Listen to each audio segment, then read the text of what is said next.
Kegiatan pendahuluan atau persepsi. Selamat siang Anda semuanya. Guru menanyakan kabar kepada siswa. Alhamdulillah, semoga Anda selalu dalam keadaan baik dan selalu semangat belajar ya. Perkenalkan, nama Ibu Angel Tiara. Di sini Ibu akan menjadi guru sosiologi pada kelas ini.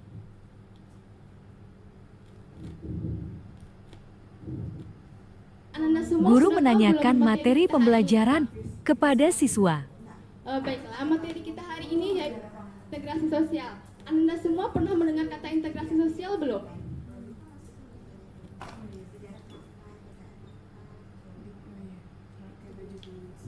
Guru memberikan pertanyaan Sekarang pemantik coba Anda kepada bayangkan, siswa. jika di sekolah tersebut ada seorang siswa, mereka itu tidak berbaur dengan teman sekelas lain atau teman-teman yang ada di kelas, mereka itu hanya mau berbaur sama orang yang sesuku, orang yang seagama. Kira-kira keadaan kelas kita akan seperti apa ya? Apakah akan harmonis suasana kelas kita? Nah, di sini makanya kita penting belajar tentang integrasi sosial. Jadi, integrasi sosial itu Kegiatan adalah inti penyesuaian penyampaian materi. agar, semua masyarakat itu bisa Guru hidup menyampaikan rukun dan materi harmonis. pembelajaran secara Di sini lisan, kita akan jelas, membahas 4 poin penting, sistematis. yaitu yang pertama tentang pengertian integrasi sosial. Nah, jadi pengertian integrasi sosial itu berasal dari bahasa Inggris, yaitu integration, yang artinya pembaruan, di mana pembaruan ini memiliki istilah menyatu, menyeluruh, dan menyesuaikan agar menjadi satu. Ada dua definisi menurut para ahli tentang integrasi sosial ini. Yang pertama itu menurut Soejarno Soekanto. Soejarno Soekanto mengatakan bahwa integrasi sosial itu adalah upaya individu atau kelompok yang memiliki tujuan sama tetapi adanya perbedaan. Yang kedua itu ada menurut Gilin. Gilin mengatakan bahwa integrasi sosial itu adalah terjadi ketika adanya perbedaan budaya, perbedaan sosial, perbedaan fisik, perbedaan emosional, tetapi mereka masih bisa tetap menyatu. Jadi, Guru memberikan dapat kita penekanan simpulkan bahwa pada integrasi poin-poin sosial penting itu dari adalah materi proses penyesuaian yang disampaikan. yang berbeda-beda antara masyarakat sehingga masyarakat itu bisa menyesuai dan bisa hidup rukun dan harmonis. Guru mengaitkan materi Contohnya dengan itu seperti kehidupan kita sehari-hari memiliki agar tetangga lebih di rumah. bermakna bagi kita siswa. tuh dengan tetangga kita itu akan hidup rukun dan saling menghargai satu sama lain. Terus ada juga yang bahasa Indonesia ini juga bisa sebagai bahasa pemersatu. Kenapa? Karena di Indonesia itu memiliki bahasa daerah, kan banyak bahasa daerah di Indonesia. Jadi dengan menggunakan bahasa Indonesia ini kita bisa bersatu dalam interaksi nasional atau interaksi formal. Di sini apa itu pengertian integrasi sosial? Jadi kata kunci integrasi sosial ini adalah penyesuaian perbedaan-perbedaan yang ada di masyarakat itu agar masyarakat itu bisa hidup rukun. Nah, poin kedua kita akan membahas tentang faktor terbentuknya integrasi sosial.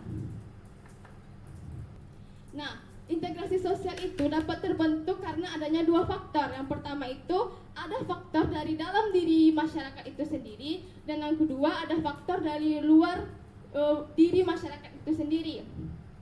Yang pertama itu ada faktor internal.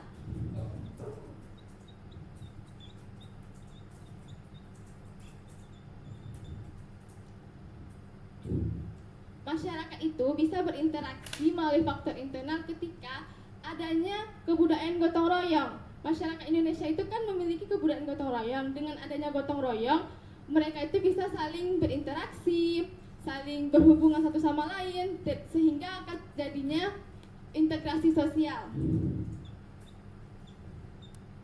Yang kedua itu, manusia itu sebagai makhluk sosial. manusia itu tidak dapat hidup sendiri, tetapi manusia itu membutuhkan manusia lainnya untuk memenuhi kebutuhannya. Maka di dalam proses ini manusia itu akan melakukan interaksi sehingga terjadinya integrasi sosial di masyarakat itu. Contohnya itu seperti misalnya ada siswa baru dari luar daerah, dia akan sekolah di sini. Pertama-tama kan dia malu-malu kan untuk berinteraksi dengan teman-teman barunya. Nah, tetapi lama-kelamaan dia akan berbaur dengan teman-temannya karena dia tuh membutuhkan teman-temannya untuk menolong dia yang kesulitan materi. Nah, itu bisa disebut dengan integrasi sosial. Nah, yang ketiga itu karena tuntutan. Yang ketiga itu karena tuntutan kebutuhan. Individu itu memiliki kebutuhan yang berbeda-beda. Kebutuhan sosial, kebutuhan ekonomi, kebutuhan fisik. Nah, untuk memenuhi kebutuhan hidup dia ini, individu itu akan berinteraksi dengan masyarakat lainnya. Seperti contohnya, Guru memberikan contoh petani ini terkait akan penjelasan membutuhkan, soal. nelayan itu kan untuk membeli dagangannya ikan. Dan si nelayan ini dia akan membutuhkan si petani untuk membeli dagangannya seperti beras, sayur-sayuran gitu. Maka di sini akan terjadi transaksi jual beli. Di proses transaksi jual beli ini maka akan terjadi juga integrasi sosial. Nah, ini merupakan faktor internal. Selanjutnya itu ada faktor eksternal. Faktor eksternal ini yang terjadi dari luar diri individu itu sendiri. Misalnya yang pertama itu adanya perasaan saling menghargai dan toleransi. Jika masyarakat itu saling menghargai dan toleransi, maka akan terjadi yang namanya integrasi sosial. Sebagai contoh, misalnya Zevanya melakukan ibadah hari Minggu ke gereja. Nah, umat Muslim itu harus saling menghargai Zevanya yang sedang beribadah. Sebaliknya begitu juga ketika umat Muslim sedang sedang melakukan puasa di bulan Ramadan, Zevanya juga akan menghargai umat Muslim yang sedang berpuasa, seperti tidak makan di depan umat Muslim. Nah, contoh yang kedua itu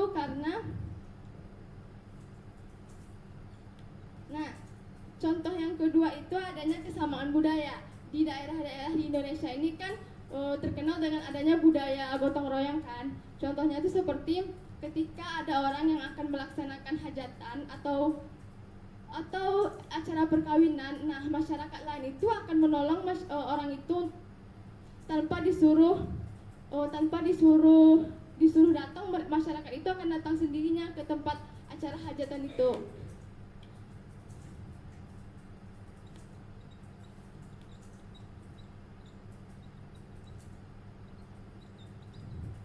Nah, yang ketiga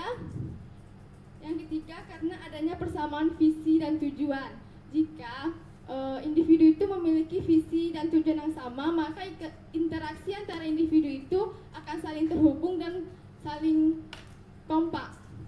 Nah, contohnya di kelas ini, misalnya ibu suruh membuat kelompok. Nah, di dalam kelompok itu maka terdiri dari berbagai macam individu kan, berbeda latar belakang. Nah, di situ mereka memiliki tujuan agar tugas kelompok itu selesai, mereka akan bekerja sama, saling tolong menolong. Nah, maka di situ akan terjadi integrasi sosial. Nah, sampai di sini apakah Ananda paham tentang faktor-faktor integrasi sosial? Nah, Ibu mau bertanya, jika ada manusia itu Guru saling memberikan pertanyaan untuk saling memastikan membutuhkan satu sama pemahaman lain. siswa Dia tidak terhadap bisa hidup materi. sendiri. Nah, di situ itu termasuk faktor apa? Apakah Anda tahu? Masuk ke faktor internal apa eksternal? Nah, bagus. Sepertinya Anda sudah paham ya. Berarti Anda sudah paham sampai faktor-faktor? Oke. Poin ketiga, kita masuk pada proses integrasi. Berarti ini Ibu hapus dulu ya.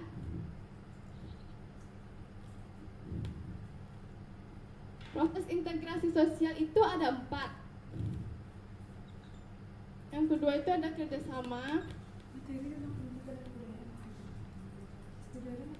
koordinasi, dan yang terakhir ada asimilasi. Sebelumnya Anda pernah mendengarkan kata akomodasi? apa itu akomodasi? Nah, baik, betul. Di sini Ibu kan apa itu akomodasi ya? Akomodasi merupakan upaya atau proses mengurangi konflik atau untuk menyelesaikan konflik, upaya untuk menyelesaikan konflik. Nah, contohnya seperti misalnya ada siswa B dia bertengkar. Nah, di siswa ini akan dipanggil oleh guru untuk mediasi, sehingga kedua belah siswa ini akan mereka akan berbaikan karena adanya mediasi di sana. Yang kedua itu ada kerjasama. Individu itu saling bekerjasama untuk tercapainya tujuan mereka. Contohnya, siswa itu akan bekerja sama karena ada lomba kebersihan kelas. Jadi siswa itu dalam kelas itu akan bekerja sama agar tujuan mereka tercapai. Nah, yang ketiga itu ada koordinasi. Koordinasi ini merupakan pengaturan kepada individu atau kelompok agar interaksi antara individu atau kelompok itu berjalan lebih efektif. Contohnya, ketua OSIS menugaskan kepada anggotanya untuk melakukan pekerjaannya sesuai bidang-bidangnya, sehingga acara di sekolah tersebut akan tercapai. Nah, itu disebut dengan koordinasi. Dia merupakan pengaturan. Nah, yang terakhir itu ada asimilasi. Asimilasi adalah proses penyesuaian antara kelompok yang berbeda hingga akhirnya melebur menjadi satu kesatuan dan menghilangkan perbedaan budaya di antara mereka. Atau istilahnya asimilasi itu adalah suatu penyesuaian budaya, dia menghasilkan kebudayaan baru.